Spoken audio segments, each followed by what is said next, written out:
Welcome to Gumpy's Grassroots Roundup, the first ever vlog, which I learned this week is the video equivalent of a blog. So what is our aim here at Gumpy's Grassroots Roundup? It's not only to help the paymasters at BBC Wales sit up and take notice of Welsh grassroots rugby, but also to shine a much needed light on the national sport of Wales. And never more so has rugby union needed us to do that. Not only are we competing with other sports such as football and diving, and that's just naming one.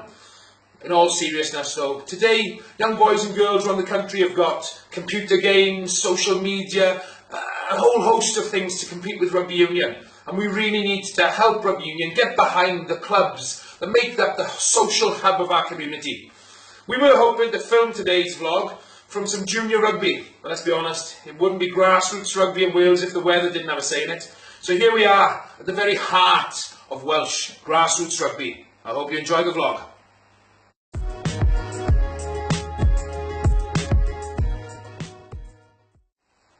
The very first report this week comes from Division 3B East, where my buddies from Scrum 5 just a few weeks back, Rogerstone RFC, hosted Llanelli.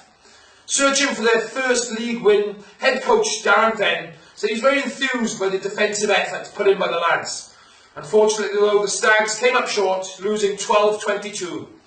A gutsy, well-worked try from wing Chris Pugh was converted by Lee Williams, and also another try by centre Ryan Oliver. Standout performances by the back row pairing of Joe Elston and Luke Prankard left Darren Venn feeling very enthused about the future.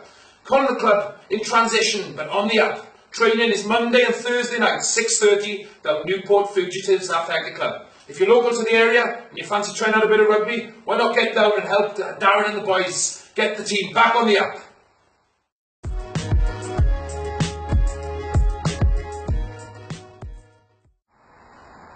In recent weeks, Welsh grassroots rugby tragically lost two of its sons. Scott Davis of Maesteg Celtic and Tony Pemberton of Britain Ferry RFC was sadly taken away from us at 29 years of age apiece. Scott, who played all his life for Maesteg Celtic, was described by the club as one of the kindest and most generous souls you could ever wish to meet.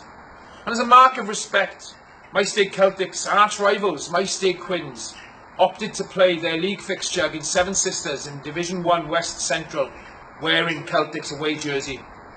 Nevermore as an example of how rugby unites us and galvanises a town. A true mark of respect to Scott. Tony, who played all his schoolboy rugby and youth at Pyle RFC, made the transition over to senior rugby, playing the last 3 seasons for the Ferry. And a league fixture between the two sides was played yesterday in Division 3A West Central. The report comes from Mr. Gareth Cox at Pyle RFC, who says, even though Pyle won the game 69-8 on the day, a passionate performance was given by the Ferry and they didn't give up fighting until the final whistle. Tries by Luke Church, a great team effort, and braced by John Waller and Rhys Anson, with man of the match going to loose head prop Paul Bodnam. Special mentions must go to Geraint Brown, the chairman, who also ran the physio's bag yesterday. Well done, Geraint. And Gareth Edwards, who gave up his Premiership coaching position at Bridgend Ravens to go and help out his local club, Pyle Pigs, at the beginning of the season, when they too were seeing tough times. And lastly, Lee China Jones, who, after 25 years of playing centre for Pyle, decided to hang up his boots. Enjoy the beer, Lee. Two outstanding tributes to two fine club men. Rest in peace, lads.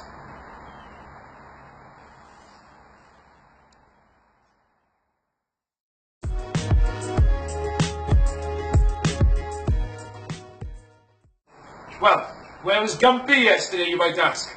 Well, for my sins, I'm a former player, supporter, clubman and committee man for Aberafon Quins.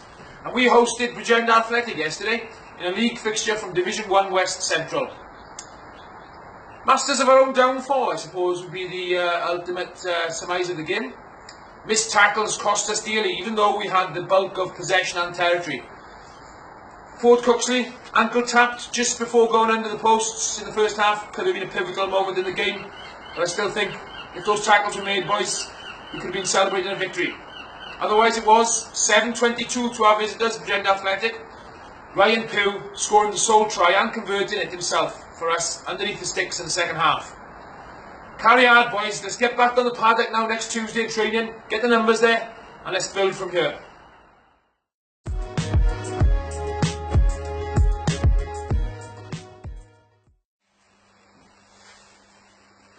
Well, that's it for the first ever vlog broadcast of Gumpy's Grassroots Roundup. Thanks for joining us. But before we wrap it up, a couple of notable mentions. First of all, Carmarthen RFC ladies team, the first ever women's team from Talbot, making history, and I'm sure we'll be out to see you soon, ladies.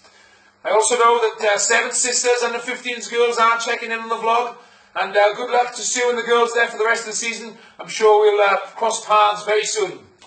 Tai Bach Canto, 50 years going strong. Well done, Peter Sexton, and here's to 50 more. And so lastly, some results from around the Principality. The only game not cancelled in Division 1 North this weekend was a resounding victory, 63-0 for Bethesda against Caernarfon. And last season's pace setters in Division 1 West, Kidwelly, were beaten at home to Pencloth, their near neighbours, 15 points to 9.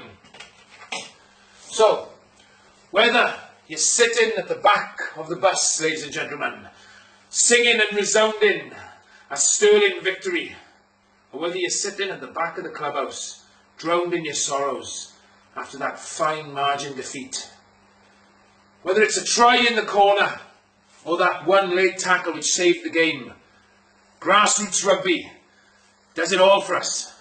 So tune in next week to Gumpy's Grassroots Roundup. We'll see you then.